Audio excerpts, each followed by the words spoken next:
ಅದು ತುಂಬ ಕತ್ತಲೆಯಾದ ಮತ್ತು ನಿರ್ಜನವಾದ ಕಾಡಿನ ರಸ್ತೆ. ಆ ರಸ್ತೆಯಲ್ಲಿ ಒಂದು ಕಾರು ಕತ್ತಲೆಯ ರಸ್ತೆಯನ್ನು ಭೇದಿಸಿ ತಲೆಗೆ ಮುನ್ನುಗ್ಗಿ ಬರುತ್ತಿದೆ. ಕಾರಿನೊಳಗೆ ಒಬ್ಬ ಹುಡುಗಿ ಚಳಿಯಿಂದ ನಡುಗುತ್ತಾ ತನ್ನ ಪುಟ್ಟ ದೇಹವನ್ನು ಮೂಲೆಯಲ್ಲಿ ಮರೆ ಮಾಡಿಕೊಂಡು ಇತರ ಇಬ್ಬರು ಅಪರಿಚಿತರೊಂದಿಗೆ ಪ್ರಯಾಣಿಸುತ್ತಿದ್ದಾಳೆ. ಅವಳ ಹೆಸರು ಸಹನಾ.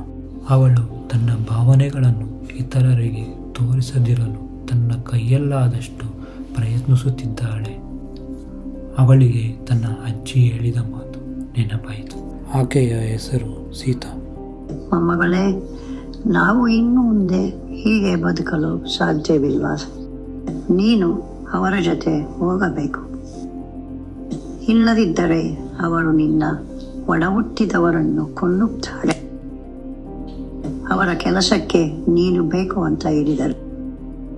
ನೀನು ಅವರು ಹೇಳಿದ್ದನ್ನು ಕೇಳಿ ಅದರಂತೆ ಮಾಡಬೇಕು ಅಷ್ಟೇ. ಮತ್ತು ಅವರು ನಮಗೆ ತುಂಬಾ ಹಣವನ್ನು ನೀಡಲು ಸಹ ಸಿದ್ಧರಿದ್ದಾರೆ. ಆ ಹಣದಿಂದ ನಿನ್ನ ಹೊರ ಹುಟ್ಟಿದವರು ಹೊಟ್ಟೆ ತುಂಬ ತಿಂದು ಚೆನ್ನಾಗಿ ಬದುಕಬಹುದು.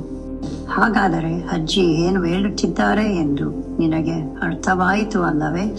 ಅಜ್ಜಿಯ ಮಾತುಗಳಿಂದ ಉಂಟಾದ ನೋವಿನಿಂದ ಆ ಪುಟ್ಟ ಹುಡುಗಿ ನಡುಗಿದಳು. ಅವಳ ಕುಟುಂಬ ಎಷ್ಟು ಕಷ್ಟಪಡುತ್ತಿದೆ ಎಂದು ಅವಳಿಗೆ ತಿಳಿದಿರುವುದರಿಂದ ಅವಳು ಏನನ್ನೂ ಹೇಳಲಾಗಲಿಲ್ಲ. ಅದರಿಂದ ಅಜ್ಜಿಗೆ ಏನು ಹೇಳದೆ ಮೌನವಾಗಿ ತಲೆಯಾಡಿಸಿದಳು. ಅದೇ ಅವಳು ತನ್ನ ಕುಟುಂಬವನ್ನು ಕೊನೆಯ ಬಾರಿ ನೋಡಿತು. ಅವಳು ಪ್ರಯಾಣವನ್ನು ಪ್ರಾರಂಭಿಸಿ ಈಗಾಗಲೇ 5 ದಿನಗಳಾಗಿವೆ. ಆ ಕಾಡು ಮತ್ತು ಬೆಟ್ಟದ ಬಗ್ಗೆ ಅವಳ ಅಜ್ಜಿ ಕೊನೆಗೆ ಹೇಳಿದ್ದನ್ನು ಅವಳು ನೆನಪಿಸಿಕೊಂಡಳು. ಅಷ್ಟಕ್ಕೂ ಅವರ ಅಜ್ಜಿ ಹೇಳಿದ್ದೇನು? ಆ ಅಪರಿಚಿತರು ಯಾರು? ಸಹನಕ್ಕೂ ಮತ್ತು ಆ ಕಾಡಿಗೆ ಏನು ಸಂಬಂಧ? ಅಪರಿಚಿತರು ಸಹನಾವನ್ನು ಏನಕ್ಕೆ ಕರೆದುಕೊಂಡು ಹೋಗುತ್ತಿದ್ದಾರೆ? ಆ ಬೆಟ್ಟದಲ್ಲಿ ಏನಿದೆ? ಮುಂದಿನ ಕಥೆಗಾಗಿ ನಮ್ಮ ಚಾನಲನ್ನು ಸಬ್ಸ್ಕ್ರೈಬ್ ಮತ್ತು ಶೇರ್ ಮಾಡಿ. The door of secrets.